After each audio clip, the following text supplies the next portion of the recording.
What's up, Buck? Doug with D&E in the garage. Got bad news, man. The new Grand Cherokee, straight to hell. Spots on the driveway, messed up steering, or so I thought. Let's go dig in. So here's how it all started. I get to work on Monday. Sorry, I'm leaving work on Monday. I'm pulling out and I noticed like an oil spot where my Jeep was parked. So I get out, I look under it, I didn't see anything, so I figured it was somebody else. That was from somebody else. I'm leaving work on Tuesday. I see another one like just a little bit over to the left from the first one. Thinking, shoot, man, this is where I always park. This has to be my Jeep, right? So I got under, I looked, I'm thinking maybe it's coolant from the radiator replaced, maybe something seeping, maybe the trans cooler lines that I replaced are seeping, not tightened. Nope, I don't see anything. So I said, forget about it. Wednesday, when I'm leaving work, I'm looking for another spot, nothing. So I'm figuring, cool, great, grand, wonderful. Not my Jeep, somebody else's problem. Then I'm driving Wednesday, Thursday, Friday, and the Jeep is just handling like crap, man. It almost feels like I'm starting to get death wobble. In this Jeep. Not in that Jeep that's all lifted up and screwed around with. This one. This one that's got nothing done to it. That's really well taken care of. Nice and clean, low miles. Low miles from me. So, I get out last night when I get home from work and I say, hold up now. Hold up, Buck. Let's get under here and figure this guy out. Can you guys see my steering stabilizer here? Soaking wet. It was not like that just 2 or 3 weeks ago when I was under here messing around. Now what's interesting about this and why I'm bothering to share it with you, because I've already done a video on replacing a steering stabilizer. I'll leave that linked up in the corner if you're interested. But what's interesting is I've never seen a steering stabilizer catastrophically fail all at once to the point where there's a pool underneath it. I'm sure it happens, it's just never happened to me. That steering stabilizer was fine, and over the course of 2 days it leaked all of its fluid out, blew out completely. That's what I consider a catastrophic failure for a shock absorber like that. So it's not going to be a problem. It's actually good news. My, engine's not leaking oil. My transmission's not leaking oil. I'm not getting death wobble. Everything's still tight under here. It's probably best case scenario for the 2 situations I had, but it just surprised me. Kind of had me stumped and a little bit worried, You know that feeling after you've owned a vehicle for about a month or two and the new car smell, if you will, wears off and you start getting ready to find some issues. That's where I was at. Thankfully, I got a Moog replacement. We're gonna go up to the store and for $36 we'll be back up and running. So while we're driving to get our steering stabilizer from Advance Auto, figured do a quick little channel update, just a few little things. This isn't going to be a proper one where we answer questions and all that, but tomorrow, as I've been bumping, as I'm sure y'all know, we're headed out to the New York International Car Show. Our videos for next week, all of them are going to be from that. I'm going to break it up into a couple segments. If there's anything in particular you want to see some footage of, or you want me to zero in on, let me know. I'm telling you right now, we're going to spend a ton of time over in the FCA section. I want to see all the Jeeps. I want to see all the new Dodge things. Eric, I know, wants to check out the new Outback. Obviously, we're going to climb all over the Gladiator. If Ford brings any kind of Bronco, I promise you we'll be zeroing in on that. Yeah, man, I mean, anything interesting, obviously, we're going to point out to you. But if there's anything in particular you want to see, let a brother know. In addition to that, I had an interesting conversation with the Bearded Jeeper the other day. It got me thinking about something interesting. We were talking about kind of what it's like to do what we do on YouTube, and the joke was that it's basically the worst paying part-time job you could ever get, if you get paid at all for doing YouTube. Man, there are a bunch of guys out there cranking out steady weekly content that's at a high level, and they aren't even making the numbers yet to get some ad revenue off that. Not that ad revenue pays the bills, man. A couple dollars here or there for the few people that don't click through the ads. And I don't blame you, man. Don't watch the ads. Don't watch the ads for us. We'll find another way to pay our bills. People shouldn't have to sit through ads. That's ridiculous. But it got me thinking about some other aspects of being a YouTube. I don't even know what to call us. We're not YouTube mechanics. Eric the car guy is a YouTube mechanic.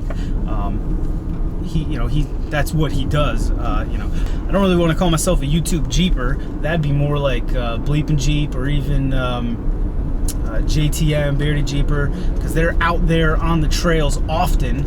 I don't know, man. We're kind of just monkeys with a toolbox is really the best way to brand what we do. But the point is, there's some interesting aspects of being a monkey with a toolbox on YouTube that people don't necessarily think about. One is that I can't listen to music anymore when I wrench on the Jeep. All right, I used to listen to Johnny Cash cranked up to 11 whenever I was hammered down on a Jeep. I can't do that anymore because Johnny Cash is trademark material. So if I got Johnny Cash blaring in the background one piece at a time while I'm telling you people how to fix a steering stabilizer, I can't use that footage. YouTube's gonna kick me off and get all angry at me. So that's one thing that's small and you never think about. Another thing, every project takes at least 3 times as long as it should normally, because not only are you doing the project, which, you know, projects take long and they always take longer than you think they're going to, but on top of that, I'm trying to film it, so I got to get the proper lighting, I got to get the proper angle, I've got a camera now working around me with all my tools and dirtiness, and then on top of that, I'm trying to give you people a concise explanation, make it interesting, possibly even a little amusing if I'm having a good day. So, you know, replacing a steering stabilizer, which takes 10 minutes, it's 2 bolts. You know, that video probably took me an hour and a half to make, and I have to go inside and edit it for another hour. Everything takes longer. Another thing, I can't tell you how often I mess stuff up on like routine maintenance stuff that I've done 100 times because I'm more worried about the camera and what I'm telling you guys than actually doing the project. I did a wheel bearing on the Commander we had. This is way back in the day, beginning of the channel, and I put that whole wheel, brakes, everything together, back together, so incredibly wrong. The brake shield was backwards, the caliper, I somehow put the caliper in the wrong place, all right? It was a mess, and I didn't even realize until I went inside to look at the footage because I was just so focused on trying to get a video for you guys. Oh man, it was a mess. Go out and redo the thing. I guess that's the stuff y'all don't think about. Now, I'm not playing no tiny fiddle here. I love what I do. Some of you guys have pointed out, man, this guy really likes the sound of his own voice. I don't know, man, I like to talk. I like to talk to you people. I like to talk about Jeeps. So there you go, you know. As soon as you flick on that camera and I got blank check to just run in a direction with my mouth, I'm run. So long-winded, yes. A little Hemingway-esque, perhaps. That man could take 4 pages to describe a sunset. But hey, everybody likes Hemingway, right? Maybe someday everyone will like D&E in the garage. In addition to all that, I figured I'd give you a little teaser of some of the videos we're working on that I'm researching right now or that we have planned. It's video weather now. It's getting nice, 70 degrees right now in the WJ. So we're gonna be getting outside. I know the winter has been a lot more sitting here ranting at you guys videos because it's freaking cold, man.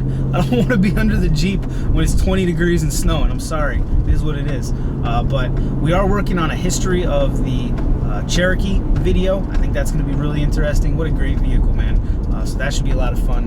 We are planning to finish up Eric's winch bumper. You can definitely expect a video on that.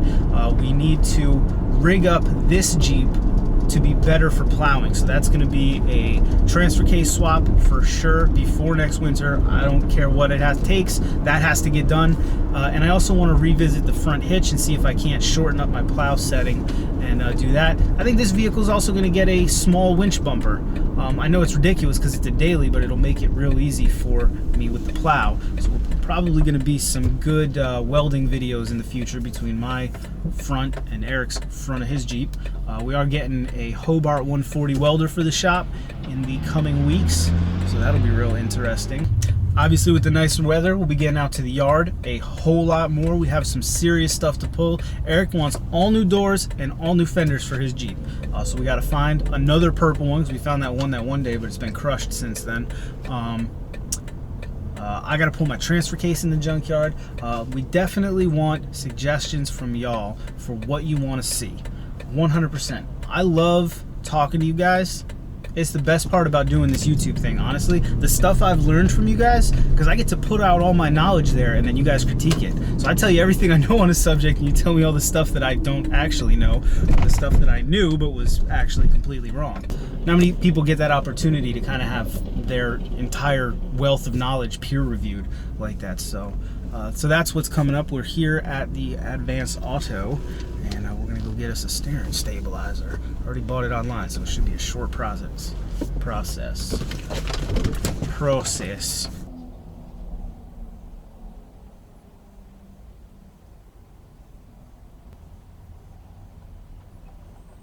Got the Monroe steering stabilizer.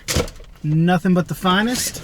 I'll be honest, I gave a thought to getting, what was it, they had a Rancho one or something. I don't think they work any better. I'll tell you, the only one I've ever found that really works better than just a stock one I got without going crazy on it, Moog makes the Trail Boss. I have that on my WJ that's got the 3.5-inch lift. Yeah, that's real nice. I saw a major difference. And then obviously you can, spend a whole bunch of money, Old Man Emu, something like that. But if you want around, under 60 bucks, yeah, the Trail Boss does real good. Anyway, let's go ahead and get home, get this bad boy in, because we're taking this WJ to the city. Right there. Telling me I need an oil change. That's another video we're making. It's gonna be a real quick one, but I made a heavy decision. I actually asked you guys on Facebook what kind of oil I should put in this 4.7. Just suggestions. I just did all that research and everything on the zinc for the 4-liter, but this is an overhead cam, so no push rods, so the zinc is not as big an issue. So I was wondering what you people were putting in it. Most people said as long as you do the oil changes when they need it, it doesn't really matter what kind of oil you put in it. Definitely full synthetic. So I went with Amazon oil. Amazon Basics oil, man. Real inexpensive. It's the exact same thing as the SuperTech. Full synthetic. They're both made by Warren Industries. And the interesting thing about those two oils, you guys familiar with Project Farm? Man, Project Farm is awesome. It's a channel on YouTube. This guy, he's a friggin' mad scientist, man. I'll link one of his videos anyway. He tests products and he just above and beyond. I mean, at a real scientific level with the methods and the amount of effort he puts into getting clean, usable results. So he's been testing oils. He tested Amazon Basics oil against liquid moly oil, that German oil that everybody puts in their drag racers. Amazon Basics blew it out of the water, man. Blew it out of the water. Okay, there's a nice YJ right there. I know y'all couldn't see it, but let's see if he turns this way. Maybe we'll try to get him. Nah, he's going the other way. Bye, YJ. Anyway, Amazon Basics blew it out of the water. He tested the SuperTech against Royal Purple, I think, or maybe Redline, and blew it out of the water. So, yeah, man, I'm gonna go with Amazon Basics. Anyway, gotta go to Weiss. Gotta get the wife some creamer for her coffee. Gotta get the kid some eggs because we're gonna dye Easter eggs today. I don't know if y'all know the correlation that Eric and I have. We've been friends for life.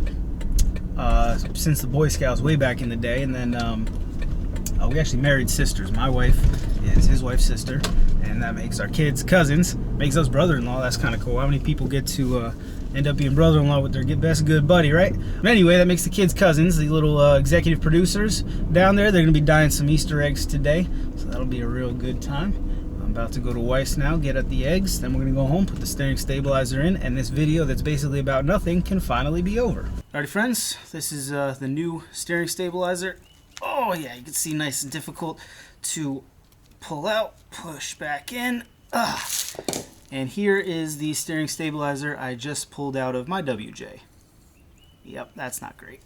Okay, so that's where my wheel wobble was coming from, my bump steer. I mean, as you can see, it's soaking wet. I can hear inside it pretty much has no fluid left. This is catastrophic failure. And like I said, usually, in my experience, they don't fail like this. They just leak little by little. They seep.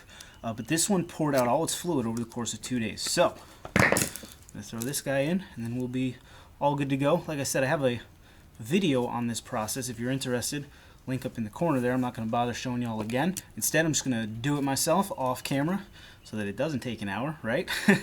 And that'll be about it. If you got any questions, by all means, let me comment down there in the squawk boxes. If you have any suggestions for videos you want to see, also leave us that comment. As always, thanks for watching. See you next time.